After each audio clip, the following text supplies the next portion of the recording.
Então, vamos começar?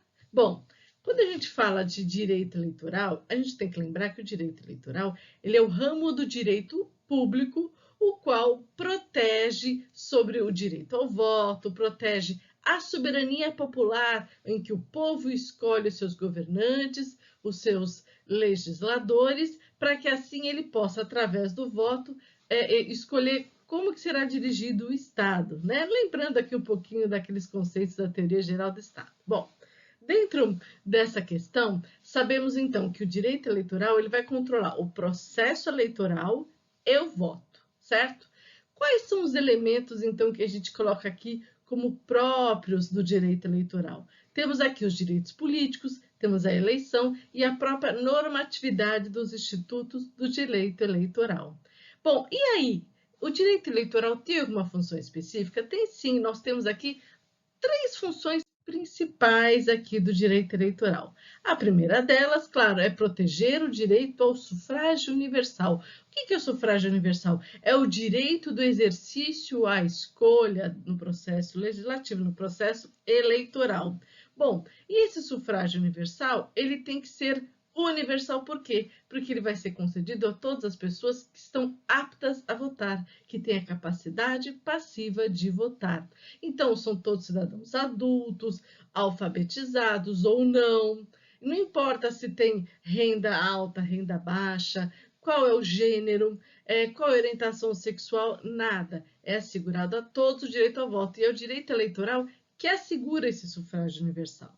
Também assegura a soberania popular e vai regular o processo eleitoral para que antes que as pessoas participem daquele processo, elas saibam a regra do jogo. Em toda a matéria, nós temos as fontes do direito. E as fontes do direito eleitoral, elas podem ser fontes materiais, formais, primárias, secundárias, diretas ou indiretas. As fontes são aquelas que dão origem ao direito. Então, vamos começar vendo quais são as fontes materiais e as fontes formais. As fontes materiais, elas envolvem fatores que influenciam o surgimento da norma do direito eleitoral em si. E quais são esses fatores? São fatores sociais, que pode haver alguma alteração dentro da nossa sociedade que leva a uma alteração ali daquele processo eleitoral. Por exemplo, tivemos recentemente o problema da pandemia, que houve uma mudança em algumas questões eleitorais, que nós vamos ver em seguida. Fatores políticos, se de repente há um golpe de Estado, se de repente há uma retomada numa democracia que antes era uma ditadura, então isso também é uma fonte material. E a doutrina, claro, nós, juristas, doutrinadores, que escrevemos sobre esse processo. As fontes formais são aquelas que seguem uma forma pré-definida, que são a norma jurídica. Qual é a forma pré-definida? Aquele processo legislativo para ser o quê? Autorizada aí vai a proposta de lei, entra lá, passa pela Câmara do Senado, Câmara dos Deputados Federais, após aprovada e sancionada pelo presidente, nós temos aí uma legislação. Então, essas fontes formais, elas têm todo um procedimento prévio já esclarecido. Temos aqui Código Eleitoral, Lei das Eleições, Lei dos Partidos Políticos e Resolução. Mas também temos que lembrar da Constituição Federal. Eu vou aprofundar um pouquinho mais sobre isso logo mais.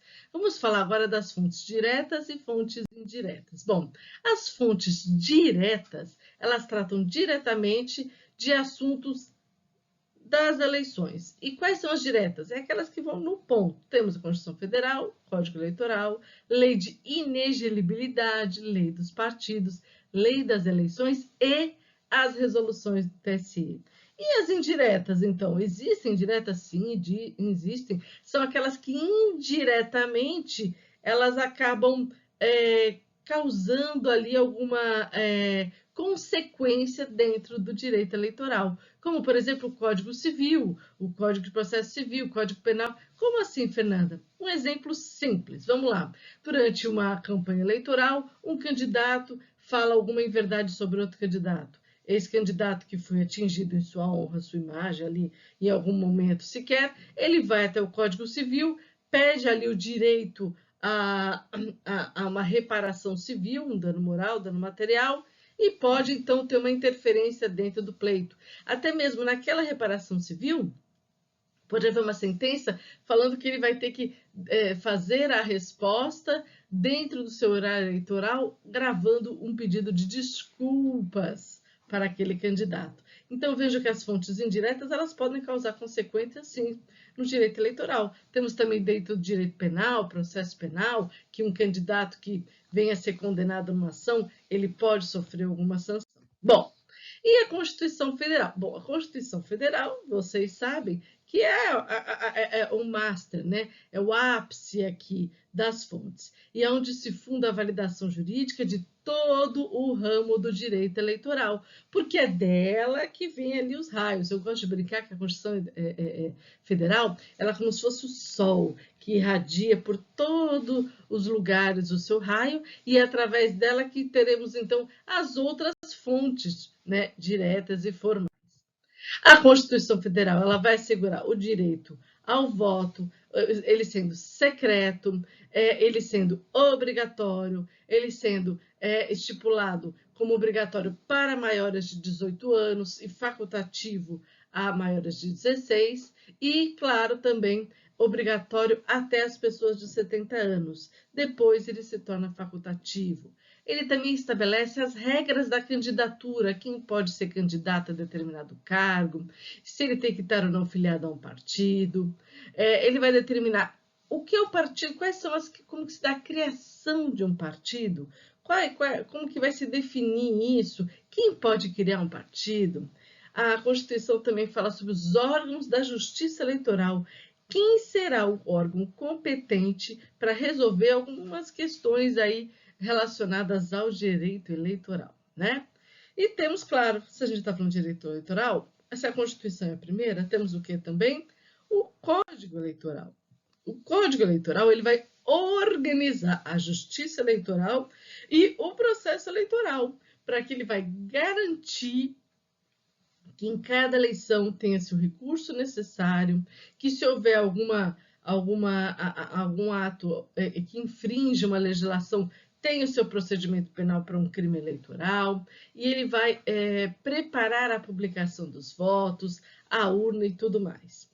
Temos também a lei da eleição. A lei da eleição é uma lei de 97, a lei 9.504, e todas essas legislações que eu estou citando para vocês, está aqui no Moodle, gente. Vocês vão lá dar uma olhadinha nas legislações, é só clicar que entra direto na lei, tá? A lei das eleições, ela vai trazer o quê? Normas gerais para as eleições. Por exemplo, como serão as convenções partidárias, a criação de coligação. Esse ano tivemos convenções partidárias, lembra do PSDB, que houve aquela briga entre Eduardo Leite e o Dória em São Paulo, e eles acabaram brigando e o Dória venceu, e no final o Dória cedeu para Simone Tebet? Então, isso aí foi dentro de uma convenção partidária. E as coligações? As coligações foram formadas, por exemplo, com a Simone Tebet, que é de um outro partido, que se juntou ao PSDB, entre outros, para concorrer a essas eleições. Então, as leis das eleições, elas vão definir como deve-se ter as convenções, criação de coligação, registro de candidato, o prazo para registro, quem pode se candidatar, como que será aplicado o fundo partidário, como se dará a prestação de contas pelo gasto do fundo partidário. Sim, o candidato recebe aquele valor, mas ele tem que prestar contas. E, claro, a propaganda eleitoral. Como será dar propaganda eleitoral? Como será o sistema de votos? Como será, então, durante as eleições? Quem serão os servidores públicos que trabalharão? Quem são os voluntários? Tudo isso está na lei das eleições, certo? Ainda sobre a outra lei, temos a lei dos partidos políticos. Bom, a lei dos partidos políticos, ela trata sobre questões de organização de cada partido. Como se cria um partido, como o partido se funde no outro, como se finaliza um partido. Ela vai definir cada fase dessa questão. A lei dos partidos políticos, ela também fala do funcionamento das filiações. Por que é importante uma quantidade grande de filiação para acontecer aí, surgir um partido? Claro, nós temos tantos partidos no Brasil, temos que ter um mínimo de eleitores interessados naquele tipo de posicionamento político, né? Para que a gente tenha ali uma fidelidade partidária e que todos os brasileiros sejam muito bem representados. Temos a lei de inelegibilidade. Outra questão importante que a gente tem para falar também é sobre a lei das inelegibilidades. A lei da inelegibilidade é a lei que trata dos casos dos candidatos que foram proibidos de se eleger para determinado cargo. Uma lei que complementou essa lei foi a lei da ficha limpa, aquela lei de iniciativa popular, a qual, através de uma pressão da população, acabou ocasionando, então, que os candidatos que têm uma sentença condenatória transitada em julgado não podem concorrer a uma eleição. Existem ainda algumas discussões sobre a competência legislativa na matéria eleitoral.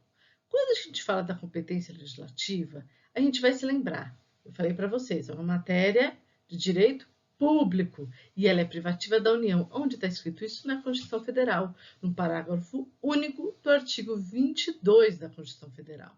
E em razão dessa legislação eleitoral ser aí de matéria privativa da União, só caberá ao TSE falar sobre o quê? Sobre as consultas. As consultas, sim, serão então matérias do TSE, mas fora isso, cabe à União fazer a legislação relacionada a direito eleitoral. Falando ainda sobre as resoluções que eu estava falando antes, as resoluções, elas são fontes diretas e formais do direito eleitoral. Mas elas são fontes secundárias e não primárias. Por quê? Porque as resoluções, elas são colocadas a cada ano da eleição, né? Conforme vem o ano da eleição, elas têm que ser publicadas até o dia 5 de março de cada eleição, e elas vêm aqui para reforçar o Código Eleitoral e dar algumas diretrizes disciplinando essa eleição que está por vir. As resoluções do Tribunal Superior Eleitoral, elas vão tratar exatamente das instruções do processo eleitoral, né? As instruções da execução daquela eleição.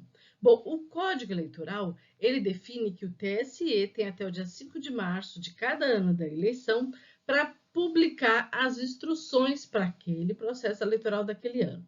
Houve uma exceção apenas, quando tivemos a pandemia em 2020, que nesse caso foi prorrogado os prazos devido à pandemia. E naquele ano, as resoluções, por uma questão excepcional, foram publicadas até 20 de agosto. Mas, agora que já saímos daquele momento pandêmico urgente, emergencial, nós temos então até o dia 5 de março de cada eleição para ver as publicações, para saber como funcionará, então, esses processos eleitorais, tá certo? Ainda sobre as resoluções do TSE, é importante eu mencionar para vocês aqui as características dessas resoluções, pelo menos as principais características. Então, nós temos aqui como característica, vamos lá, possuir um caráter regulamentar, ou seja, ela vai regulamentar aquela situação, aquele processo eleitoral daquele ano. Por isso que ela é publicada no ano da eleição. Ela não pode restringir direito nem criar obrigações do nada. Isso tudo é feito pelo Código Eleitoral. E ela vai ter o destino, ela tem por objetivo a execução da lei, ou seja, ela vai aplicar a lei dentro daquele processo eleitoral, certo?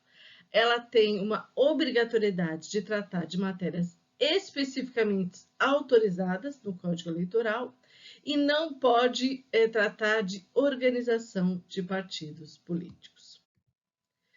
Sobre consultas. Bom, as consultas são aquelas consultas formuladas por partidos políticos, por autoridades públicas, para o TSE, para o TRE.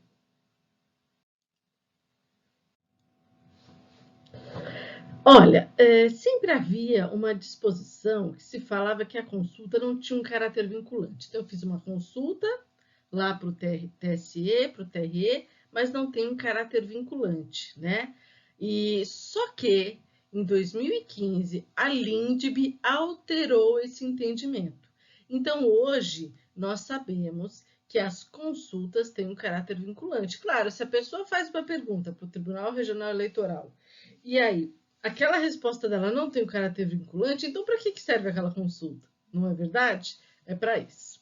Então, eu vou encerrar essa aula aqui sobre consultas. Na próxima aula, vamos falar também sobre os princípios do direito eleitoral. Até já!